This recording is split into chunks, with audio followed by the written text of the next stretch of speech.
మహాకూటమిలో ఏర్పడిన గందరగోళం అభ్యర్థుల ప్రకటనలో జాప్యమే ఎన్నికల్లో ఓటమికి కారణమని తెలుగుదేశం అభిప్రాయపడింది. ఎన్నికల ఫలితాలు సంస్థాగత లోటుపాట్లు ప్రధాన ఎజెండాగా టీడీపీ రెండో రోజు సమీక్షా సమావేశాలు ముగిశాయి. ప్రభుత్వ వ్యతిరేక ఓటు చేరడం వల్లే కాంగ్రెస్ అధికారం చేజిక్కించుకుందనే వాదన పార్టీలో బలంగా వినిపిస్తోంది.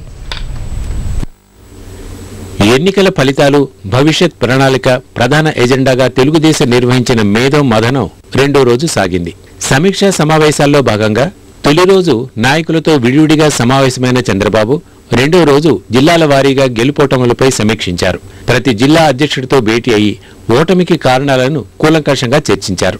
ఒక్కో బృందంలో 25 మంది సభ్యుల చొప్పున 10 బృందాలను ఏర్పరిచి వారి అభిప్రాయాలను అడిగి తెలుసుకున్నారు. ప్రభుత్వ వ్యతిరేక ఓటును విపక్షాలు చీల్చుకోవడం వల్లే కాంగ్రెస్ పార్టీ తిరిగి అధికారంలోకి రాగలిగిందనే వాదన పార్టీలో బలంగా వినిపిస్తోంది. అయితే మహాకూటమిలో గందరగోళం, అభ్యర్థుల ప్రకటనలో జాప్యం పార్టీకి తీవ్ర నష్టం కలిగించాయని పార్టీ నేతలు అంటున్నారు. సీట్లు నంబర్ తేలకపోవడం, నంబర్ తేలిన తర్వాత ఏ ప్లేస్లు, ఈ లోపల సమిష్టిగా కార్యక్రమాలు, ఈ కొంత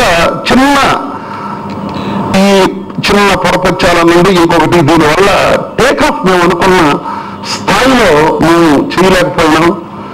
దీనివల్ల మా టికెట్లు సెలక్షన్లో, రిలీజ్ చేయడంలో, ప్రకటించడంలో కూడా కొద్ది రోజులు జాప్యం జరగడం, ఈ జాప్యంలో కొత్త అభ్యర్థులు నియోజకవర్గాల్లో పూర్తిగా పెరగలేకపోవడం. మేము 40 సీట్లు 2000తో ఓడిపోయినాం. 2000తో ఓడిపోయినప్పుడు ప్రతి చిన్నది కారణంగా మాకు కనిపిస్తుంది. ఇక తెలుగుదేశం పార్టీకి తలనొప్పిగా మారిన తెలంగాణ వాదం పైన రెండో రోజు సమావేశంలో సుదీర్ఘంగా చర్చ జరిగింది. త్వరలో జరగనున్న గ్రేటర్ హైదరాబాద్ ఎన్నికల్లో తెలంగాణ వాదంతో వెళ్తే పార్టీకి ఓటమి తప్పదంటూ తలసాని శ్రీనివాస్ యాదవ్ చేసిన వ్యాఖ్యలపై కూడా ఈ సమావేశంలో చర్చించారు. అయితే తెలంగాణ అంశం అనేది పార్టీలో ఒక పాలసీ అని స్పష్టం చేసిన చంద్రబాబు దీనిపై ఇక చర్చించడం మంచిది కాదని స్పష్టం చేశారు. పాలసీ ఆఫ్ ద పార్టీ ఒక డిసిషన్ తీసుకున్న తర్వాత మీరు ఏ కాంగ్రెస్ కానీ బీజేపీ కానీ వాళ్ళ పాలసీలు, మేము పాలసీ దాని మీద ఒక దగ్గర నష్టం లాభం అనేది కాదు, ఒక పాలసీ అంతే. అదేమి పెద్ద దానికి డిస్కషన్ అదేం లేదండి. మిగతా విషయాలు కానీ ఒక పాలసీ తీసుకున్న తర్వాత ఇంకా మంచి చెడ్డ అనేది దాని గురించి మాట్లాడడం అనేది లేదు. అటు బీజేపీ వైఫల్యం వల్లే కేంద్రంలోనూ కాంగ్రెస్ పార్టీ అధికారంలోకి వచ్చిందని టీడీపీ ప్రకటించింది. బీజేపీపై ప్రజలకు విశ్వాసం సన్నగిల్లడం కాంగ్రెస్ కు లాభించిందని ఆ పార్టీ నాయకులు అభిప్రాయపడ్డారు.